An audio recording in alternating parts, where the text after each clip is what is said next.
इस वक्त कुछ असम के दरवाजे पे दुश्मन है और असम खतरे में है। इसलिए खास तौर से हमारा दिल जाता है हमारे भाइयों बहनों पर जो असम में रहते हैं, उनकी हमदर्दी में, क्योंकि उनको तकलीफ उठानी पड़ रही है और शायद और भी तकलीफ उठानी पड़े।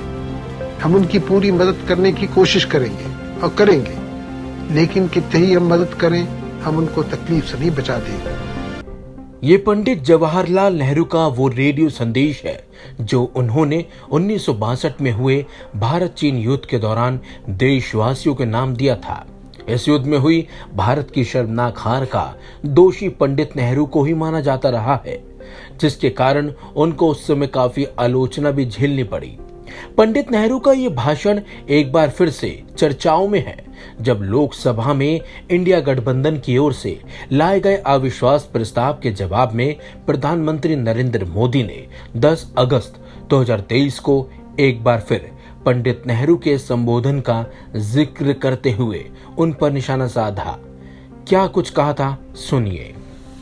1962 का वो खौफनाक रेडियो प्रसारण आज भी शूल की तरह दौर से इसके लोगों को चुभ रहा है। पंडित नेहरू ने 1962 में जब देश के ऊपर चाइना का हमला चल रहा था, देश के हर कोने में लोग अपनी रक्षा के लिए भारत से अपेक्षा करके बैठे थे, उनको कोई मदद मिलेगी, उनकी जान माल की रक्षा होगी, देश बच जाएगा। लोग अपने हाथों से लड़ाई लड़ने के लिए मैदान में उतरे हुए थे। ऐसी विकट घड़ी में दिल्ली के शासन पर बैठे हुए और उस समय पर एकमात्र जो नेता हुआ करते थे पंडित नेहरू ने रेडियो पर क्या कहा था? उन्होंने कहा था, my heart goes out to the people of Assam. ये हाल करके रखा था उन्होंने। वो प्रसारण आज भी असम के लोगों के लिए एक नस्तर की तरह चूकता रहता है। और किस प्रकार से उस समय नेहरू जी ने उन्हें अपने भाग्य पर छोड़ जीने के लिए मजबूर कर दिया था। अब ये सवाल उठता है कि आखिर पंडित नेहरू के इस रेडियो संदेश की इतनी आलोचना क्यों होती रही है, वो भी खासकर असम में, जिसमें उन्होंने चीनी सेना की ओर से असम में हुए हमले को लेकर अपना दुख व्यक्त किया था। उस समय असम के लोगों ने नेहरू के इस भाषण का मतलब ये निकाला कि उन्होंने असम में भी हार मान ली। वहां के एक बुजुर्ग अतुल सैकिया बताते हैं, जब नेहरू ने कहा कि मेरा दिल असम के लोगों के साथ है, तो ऐसा लगा कि असम को लगभग चीन को सौंप दिया गया। इस भाषण ने केंद्र सरकार के बारे में सैकिया की धारणा बदल दी। उनका कहना है कि मुझे पूरा भरोसा है कि अगर भारत चीन युद्ध नहीं हुआ होता तो असम को केंद्र से इतना महत्व कभी नहीं मिलता।